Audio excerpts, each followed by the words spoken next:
ফাৰহানা বেগম মই এজনে স্কুলৰ আৰ্ট টিচাৰ হয় আৰু ইয়াত মোক যে ফ্ৰী আৰ্ট ক্লাছটো হ'ব সেইটো কাৰণে মোক বাছনি কৰি লৈছে।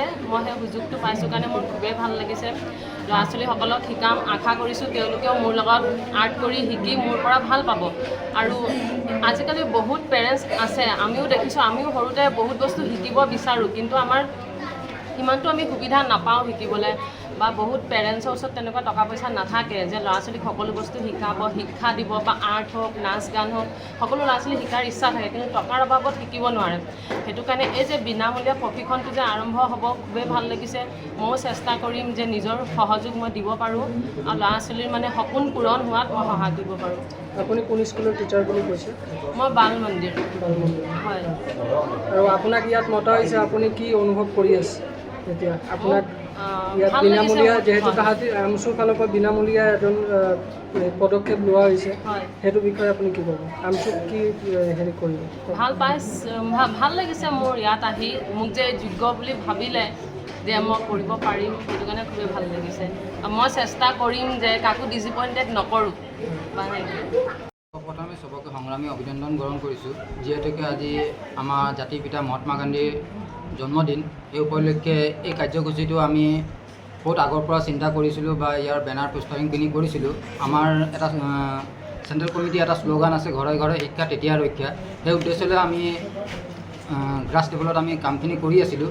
যিহেতুকে আমি বহুতবাৰ এনেকুৱা কাৰ্যসূচী হাতত লৈছিলোঁ, যিহেতু কম্পিটিশ্যনৰ যিটো আৰ্ট কম্পিটিশ্যন হৈ থাকে, আমি বছৰি 26 জানুৱাৰী আৰু 15 আগষ্টৰ লগত সংগতি ৰাখি আমি প্ৰত্যেক বছৰে যোৱা ৰজা মৈদাম পাৰ্কত পাতি থাকোঁ। তাতে দেখিলোঁ বহুতখিনি অলপ ছাত্ৰ ছাত্ৰীয়ে তাৰমানে টিচাৰৰ প্ৰতি বহুতখিনি ছাত্ৰ ছাত্ৰীয়ে কৰিব বিচাৰে, টিচাৰৰ অভাৱত কৰিব নিবিচাৰে। সেয়ে আমি এটা চবেই আলোচনা কৰিলোঁ আমাৰ সংগঠনৰ ভিতৰতে, আৰু গোটেইখিনি এটা আলোচনা কৰি এটা পজিটিভ ৰিজাল্ট আমি ল'লোঁ। যিহেতুকে আমি এটা এই কাৰ্যসূচীটো যিটো শিক্ষা আপোনাৰ দিব লাগে, প্ৰশিক্ষণ দিব লাগে, সেই ক্ষেত্ৰত আমি ভাবিলোঁ কি ধৰণে ছাত্ৰ ছাত্ৰীখিনিক আমি প্ৰশিক্ষণ দিব পাৰোঁ আৰু অনাগত দিনত যাতে আমি আৰু বহল ভিত্তিত এই কাৰ্যসূচীটো হাতত ল'ব পাৰোঁ। সেই ক্ষেত্ৰত এই কামখিনি আমি আগবঢ়াই নিবলৈ আজি মহাত্মা গান্ধী জাতিৰ পিতাৰ জন্মদিনৰ উপলক্ষে আজিৰ পৰাই কামটো আমি শুভ আৰম্ভণি কৰিলোঁ। আজিৰ পৰাই আৰম্ভ কৰিছোঁ? হয়।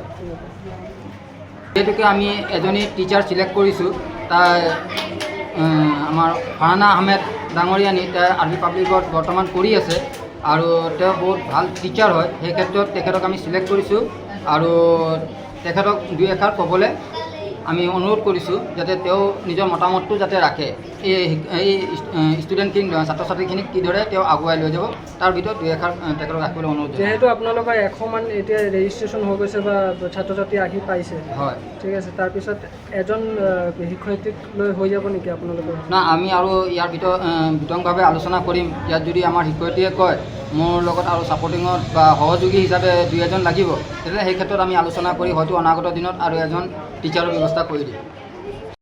সৰ্বপ্ৰথমে মই ধন্যবাদ জনাব বিচাৰিছোঁ যে আমাৰ এয়াৰটাইম আৰু TNৰ যোগেদি আমি যোৰহাট জিলা আমচু মানে এটা বিনামূলীয়া প্ৰশিক্ষণৰ ব্যৱস্থা শুভাৰম্ভ কৰিছিলোঁ আজি, আৰু সপ্তাহৰ প্ৰত্যেক শনিবাৰ দেওবাৰে বিয়লি 2:30 বজাৰ পৰা 4 বজালৈ আমাৰ বিনামূলীয়া এটা প্ৰশিক্ষণৰ ব্যৱস্থা কৰাইছে।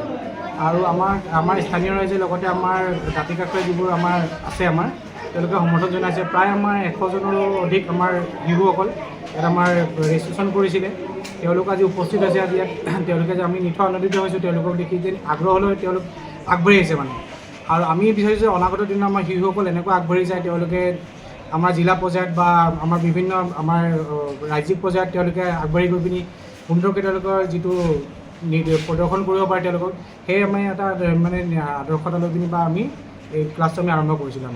আমাৰ এই ক্লাছটোৰ কাৰণে আমাৰ জিলা সমিতি, আমাৰ সভাপতি মহোদয় আমাৰ বহুতখিনি অৱদান আগবঢ়াইছে।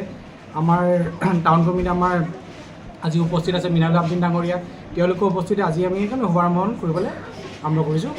যিহেতু ইমান ধুনীয়া পদক্ষেপ লৈছে আপোনালোকে, বিনামূলীয়া পদক্ষেপ এখন লৈছে, কি উদ্দেশ্য, আগলৈকে কি ভাবিছে আপোনালোকে? আমি উদ্দেশ্য আমাৰ এইটো যে আমাৰ শিশুসকল অনাগত দিনত তেওঁলোকে আগবাঢ়ি যায়, তেওঁলোকে আমি ইয়াৰ জৰিয়তে তেওঁলোকে নিজৰ নাম উজ্বলাব পাৰে, যেনেকুৱা আমাৰ অনিৰ্দিষ্টকাললৈকে আমাৰ এইটো চলি গৈ থাকিব যে আমাৰ এই অফিচত।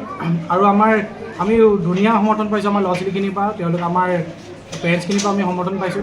আমাৰ বহুখিনি ল'ৰা ইতিমধ্যে আমাৰ ৰেজিষ্ট্ৰেশ্যন আছে আৰু অনাগত দিনত আমি তেওঁলোকক আকৌ পঞ্জীভূত কৰিবলৈ চেষ্টা কৰিম। আমি সেইটো উদ্দেশ্য যে ল'ৰাখিনি আমাৰ শিশুসকল আগবাঢ়ি যায়। সৰু বাচ্ছাবিলাকক আপোনালোকে ক'ৰবাত প্ৰতিযোগিতাত হেৰি কৰাব নেকি? তাকে সেইটো লক্ষ্য লৈ আমি প্ৰতিযোগিতা মানে তেওঁলোকে শিকক, তেওঁলোকে আগবাঢ়ক, তাৰ কাৰণে আমাৰ তেওঁলোকক টিচাৰো আমাৰ দিছোঁ, আমাৰ ভাল টিচাৰ এগৰাকীও আমাৰ চিলেক্ট কৰি দিছোঁ। তেওঁলোকে আগবাঢ়ি যাওক, তেওঁলোকে তেওঁলোকৰ যিটো মানে যিটো তেওঁলোকৰ শিকিবলগীয়া আছে তেওঁলোকে শিকি মানে দেখুৱাওক। ৰাজ্যিক পৰ্যায়ত, বিভিন্ন পৰ্যায়ত, জিলা পৰ্যায়ত তেওঁলোকে বিভিন্ন ধৰণৰ প্ৰতিযোগিতামূলক হৈ থাকে, তেওঁলোকে অংশগ্ৰহণ কৰে। আমাৰ সেইটোৱে উদ্দেশ্য যে তেওঁলোকে আগবাঢ়ি যাওক চিত্ৰাংকনৰ যোগেদি, যিহেতু আমাৰ বিনামূলীয়া কৰা হৈছে।